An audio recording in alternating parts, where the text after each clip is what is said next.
ناظرین ہمارے سورسز نے ہمیں خبر بتائی اور وہ خبر یہ ہے کہ اسلام آباد اور راول پنڈی میں اب آہستہ آہستہ دوریاں جو ہیں وہ شدید ہوتی جا رہی ہیں. جو میں نے آپ کو پروگرام کے سٹارٹ میں بھی بتا دیا کہ اسٹیبلشمنٹ اب یہ چاہتی ہے کہ کسی نہ کسی طرح سے مسلم لیگ نون سے جان چھڑوائی جائے. اور اب جو ریپلیسمنٹ ہے انہوں نے کہا ہے فیصلہ ہو چکا ہے. میں آپ کو بریکنگ نیوز دے رہا ہوں.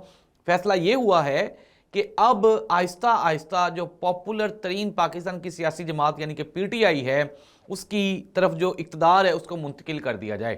اس کی جو ڈیل ہے یا اس کی جو بات چیت ہے جو اس کے معاملات ہیں اس کی اسپیسیفیکیشن بنائی جا رہی ہے اور بہت جلد آپ دیکھیں گے کہ پاکستان تحریک انصاف آپ کو اقتدار کے ایوان میں نظر آئے گی.